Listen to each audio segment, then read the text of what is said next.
Do you love to be productive but feel overwhelmed with all the stuff you have to do? Today I'm giving you the one trick that every productive person needs to know.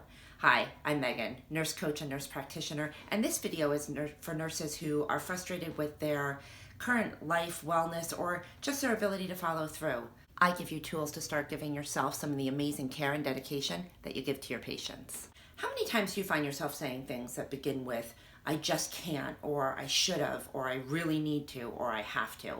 And then whatever the end of that sentence is, you face it with defeat or resistance or dread. Here's the one trick that you need to turn all of that around and become more and more productive. Change what you're fueling your productivity with. You can take all the action in the world, but if you're fueling it with crappy fuel, you'll get crappy results. Or maybe even worse yet, no results at all. It's like a newly diagnosed diabetic. They think that they're doing the right thing by avoiding cakes and candies, and they don't ever really realize that there's sugar from pasta or fruit. We think we're doing the right thing, but we're missing the boat a little bit. To demonstrate this in real life, let's use the example of exercise. How do these sentences sound? I really need to exercise. I just can't exercise because I'm so done by the end of the day at work. If I don't exercise, I'm not going to lose weight. How do all of those sentences make you feel? If you're like most people, you don't feel motivated and excited by that. You feel overwhelmed and defeatist. Because really what's happening, the underlying thought there is what I'm doing isn't good enough. And if what I'm doing isn't good enough, it translates to I'm not good enough. That, my friend, is not going to make you productive. I like using the analogy of an infection. We know something is wrong, right? So we get blood cultures. While we send those to the lab, in the meantime, we start an antibiotic based on our best guess of what could be causing the infection. We wait 3 to 7 days for the cultures to grow. And then the cultures come back and we switch the antibiotic to something that the organism is sensitive to. We can use this idea for us too. Let's look at our thoughts as our fuel. We know something is wrong by our lack of results in our life, aka the infection.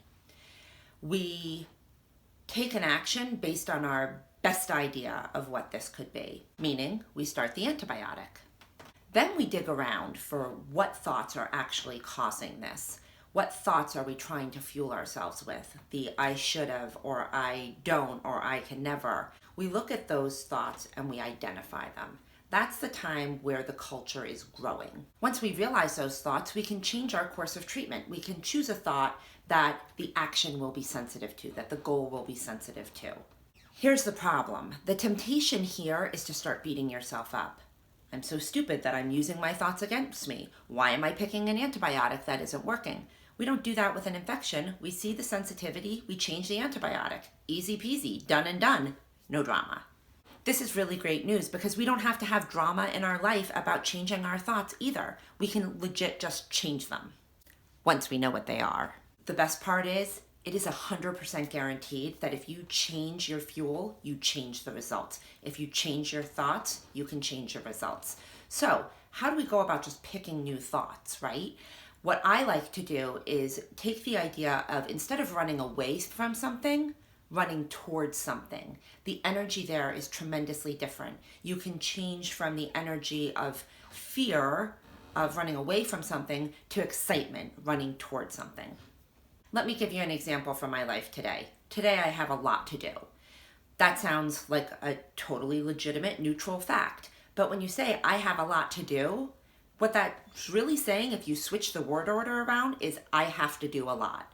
Have to do is never a positively motivating factor. What's crazy is when we think we have a lot to do, what settles in, the feeling that comes from that, is overwhelm. And overwhelm leads to procrastination, not to action and productivity. So how do I come up with a new thought? It's really easy. I think about the things that I have to do today, and I reframe them. I want to write a blog today. I want to do this video today. I want to make a difference in other nurses' lives. And it even can go to things that don't seem as great or noble. I want to have the laundry done because I want my comfiest clothes clean again.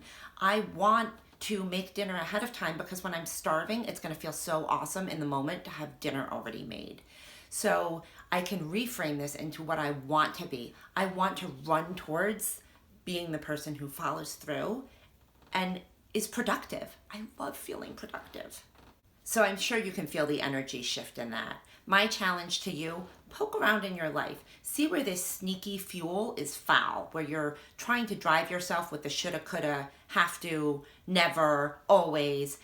Take those aside, decide what you want today, and run towards that. Run towards it with excitement, and let all of the judgment and the nonsense of treating with the wrong antibiotic go. Now that you have the data, you can just move forward. Let me know how this video helped you. Hit like and subscribe to this channel.